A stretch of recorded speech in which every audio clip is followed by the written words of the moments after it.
Mwiriwe neza, mwiriwe mwese aho muherereye, inshuti za Ndategwa Theodore, Abanyamulenge n'inshuti z'Abanyamulenge muraho. Uyu munsi rero turabagezaho amakuru y'imyigaragambyo yabaye muri Kenya, Nairobi. Yabereye mu mujyi hagati, Abanyamulenge n'inshuti z'Abanyamulenge bose bitabiriye iyo myigaragambyo. Ibihumbi by'abantu zabonetse uyu munsi kugira ngo babashe kwereka amahanga yose ibiri gukorerwa Abanyamulenge, ukuntu Abanyamulenge barimo kwicwa na leta ya Kongo ndetse na leta y'u Burundi.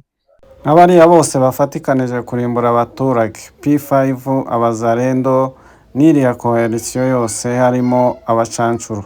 Rero turaza kubagezaho amakuru akantu ku kandi ku myigaragambyo yabaye uyu munsi. To express my heartfelt gratitude to the good leaders of Kenya and the good people of Kenya for giving us this great opportunity. And so let me just take some few minutes and read this memorandum.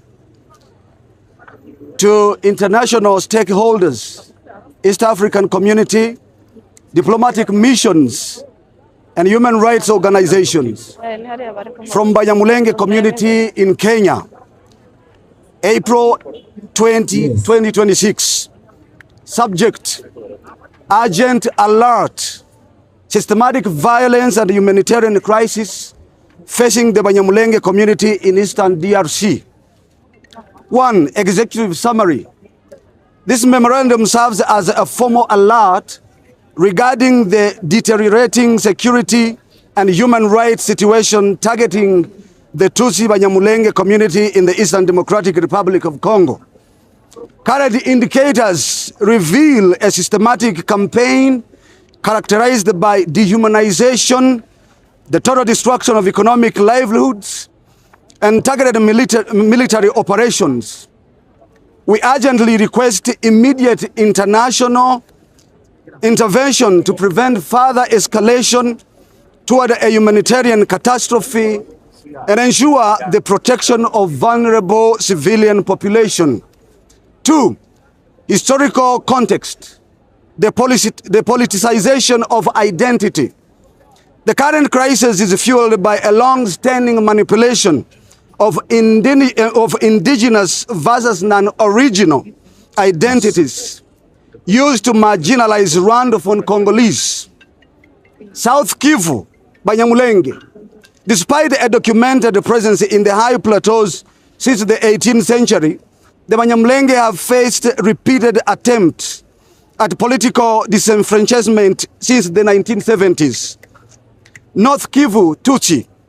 Following the 1885 Berlin Conference, significant Tutsi population became Congolese citizens via border demarcation.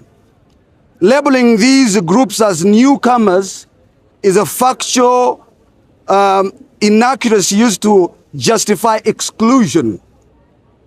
Legislative barriers. The 1981 Nationality Law number 81/002 created a legal vacuum that effectively stripped many of their citizenship rights, transforming a domestic population into foreigners on their ancestral lands. 3. Security dynamics and armed proliferation. The security landscape was irrevocably altered post-1994 with the influx of armed elements, FDLR, into the Kivu regions. These groups have exported a lethal ideology that has since been integrated into local security structures. Of grave concern is the reported operational coordination between the Congolese National Army, FARDC, there was a land of militias and foreign armed elements, FNDB and FDLR. 4. Documented humanitarian impact from 2017 to 2026. Data collected since 2017 indicates a deliberate policy of socio-economic destruction. casualties. More than 1,500 individuals have been killed specifically because of their Banyamulenge identity. Economic decimation. The looting of over 600,000 head of cattle has dismantled the community's primary means of survival and social cohesion. Mass displacement. More than 600 villages have been destroyed, resulting in the clearance of 95% of ancestral Banyamulenge lands in South Kivu. Infrastructure. The destruction of 147 schools and 57 health centers represents a long-term deprivation of fundamental human rights. Refugee crisis. There are currently 130,000 documented Tutsi refugees in Rwanda, with 1,000 more in Burundi and Uganda, unable to return due to credible threats of violence. 5. Recent escalation and the security vacuum. The formal integration of the Wazalendo as stated aligned actors in April 2022 has significantly escalated the threat to civilians. Regional intervention.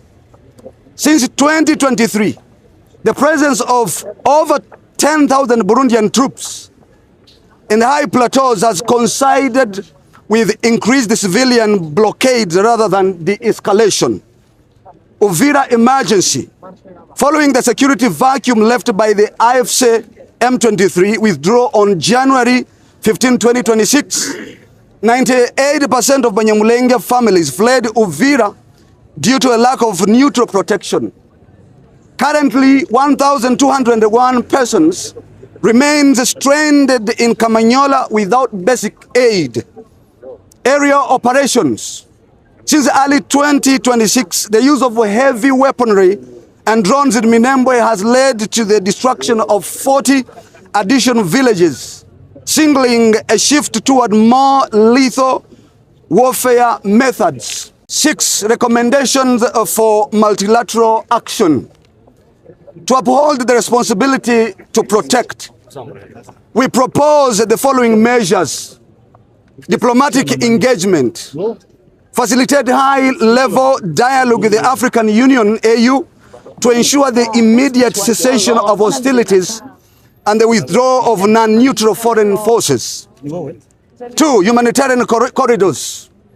Establish secure, internationally monitored corridors to lift the current blockade and provide life-saving aid. 3. Accountability. Support an AU-led independent commission of inquiry to investigate reports of ethnic cleansing and crimes against humanity. 4. Targeted sanctions. Implement sanctions against individuals found to be inciting ethnic hatred or coordinating attacks on civilians. Right of return. Develop a tripartite framework for the safe, voluntary, and dignified repatriation of refugees to their ancestral lands. Conclusion. The narrative of quote-unquote inter-ethnic conflict fails to capture the asymmetric nature of this violence. This is a targeted campaign against a minority community that requires a robust, protection-oriented response. We urge the international community to transition from observation to active prevention. Thank you.